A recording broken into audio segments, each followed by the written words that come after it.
क्या होता अगर S Rajamouli animal movie direct करते? क्या वो मूवी भी पुराने जमाने में होती? क्या राजामौली भी बांगा की तरह वायलेंस दिखा पाते?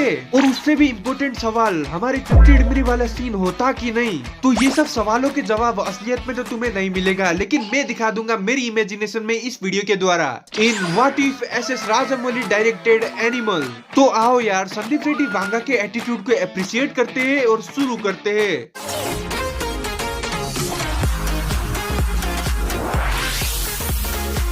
तो देखो, सबसे पहले हम बात करते हैं मूवी के नाम के बारे में, क्योंकि ये मूवी एस राजामौली बनाने वाले हैं तो वो इसका नाम कुछ और रखते हैं, जैसे कि पशु, क्योंकि एनिमल को संस्कृत में पशु बोलते हैं। और क्योंकि ये मूवी पीरियोडिक टाइम में सेट होती तो पशु इसका नाम सूट भी करता। और अब बात करते हैं इसकी बजट की। तो क्योंकि एस राजामौली ऑलरेडी एनिमल से पहले बाहुबली और RRR जैसी मूवी कर चुके होते, तो प्रोड्यूसर्स इसमें अंधा पैसा लगाते कि चाहे जमीनें बिक जाए, ऑफिस बेचना पड़े, घर बेचना पड़े या फिर हमें ही बेचना पड़े, लेकिन ये मूवी बननी जरूर चाहिए। और क्योंकि एस राजामौली के पास अंधा पैसा आ चुका होता है इस मूवी के लिए, तो वो सारे पैसे लेके भाग जाते।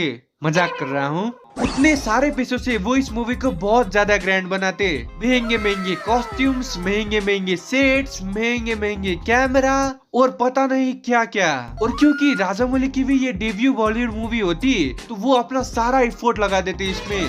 और अब बात करते हैं मेन टॉपिक की, यानी कि स्टोरी की। तो इस मूवी में रणबीर कपूर और उनके पापा अनिल कपूर राजा महाराजा होते, क्योंकि पीरियोडिक मूवी है उसमें इंडस्ट्रियलिस्ट तो नहीं दिखा सकते ना।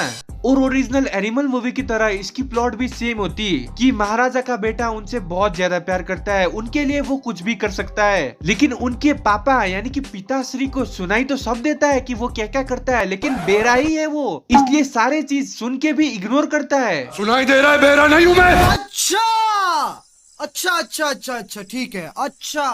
और ओरिजिनल मूवी की तरह इसकी स्टोरी भी आगे बढ़ती, जिसमें महाराजा को गोली तो नहीं लगती लेकिन तलवार लगती है। और जब ये बात रणबीर कपूर को पता लगता है तो वो दौड़ के उनके पास जाता है और बोलता है, बताइए आप किस नामाकुल ने इस बेकार हरकत को अंजाम दिया है, मैं उसका गला अपने हाथों से काटूंगा, नहीं तलवार से काटूंगा, क्योंकि आज मेरा हाथ दुख रहा है इसलिए। और ओरिजिनल मूवी की तरह जैसे रणविजय सिंह अपने वर्कर्स को मोटिवेट करते हैं और उनको एक एनर्जेटिक स्पीच देते हैं, ठीक उसी तरह वो भी इस मूवी में अपने प्रजा को स्पीच देते और बोलते जय माहिष्मते। नहीं, वो बोलते कि जिसने भी ये किया है उसको मैं छोड़ूंगा नहीं, ये वो इसका इसकी उसका। और इस अनवांटेड डायलॉग के बाद कट सीन आता है इंटरवल का, और इंटरवल के बाद आती हमारे हीरोइन रश्मिका मंदाना। लेकिन प्लॉट ट्विस्ट, इसमें तृप्ति डिमरी और रश्मिका मंदाना साथ साथ है। और उससे भी ज्यादा बड़ा प्लॉट ट्विस्ट, रणबीर भाई ने इन दोनों से शादी कर ली है। और उससे भी बड़ा प्लॉट ट्विस्ट, आलिया भट्ट ने भी रणबीर कपूर से शादी कर ली है इस मूवी में। तो कुल मिला के हमारे राजा यानी कि रणविजय सिंह के होते 3 बीवियां, क्योंकि राजा महाराजा तो रखते हैं भाई 3-4 बीवियां, तो इट्स नॉर्मल फॉर हिम। और जैसे ये चारों लोग एक दूसरे से मिलते, फिर आता है एक गाना, और इस गाने के बाद वो बोलते कि अगर मैं नहीं लौटा तो दोबारा शादी मत करना।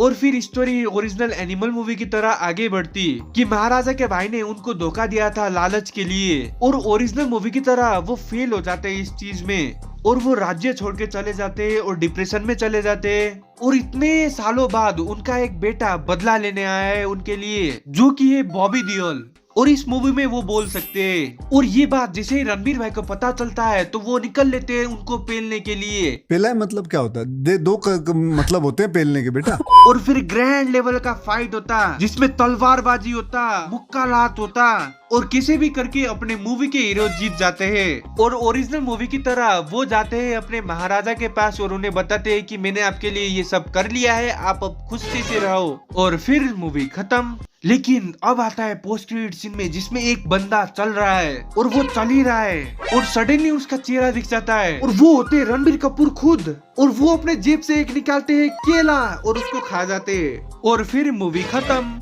और ये मूवी जैसे ही रिलीज होती ये सारे के सारे रिकॉर्ड तोड़ जाती, मतलब ये cult classic hit super hit blockbuster सब कुछ बन जाती। और क्योंकि इस मूवी में उतना ज्यादा वायलेंस और उतना ज्यादा वल्गर सीन्स नहीं है, तो शायद ये मूवी ऑस्कर्स के लिए भी चली जाती, और शायद ये मूवी ऑस्कर्स भी जीत जाती। और फिर राजामौली और रणबीर कपूर को दोनों लोगों को बड़े बड़े प्रोजेक्ट्स मिलते, और शायद इंडियन सिनेमा इससे कुछ सीख कर हमें और अच्छी अच्छी मूवीज दिखाती, और फिर इंडियन सिनेमा हमेशा के लिए बदल जाती। तो भाइयों यही था मेरा व्हाट इफ का एपिसोड। तो अगर तुम्हें ये वीडियो देखकर मजा आया तो डायरेक्ट सब्सक्राइब कर दो और मेरे दूसरे व्हाट इफ वीडियोस भी देख लो। और दूसरी वीडियो के लिए तुम्हें कुछ आइडिया देना है तो वो भी मुझे दे देना, मैं जरूर पढ़ूंगा आप सबके कमेंट्स। और क्योंकि आप लोगों ने इधर तक मेरा वीडियो देख लिया है इसलिए आप सबको मेरा प्यारा सा थैंक्स।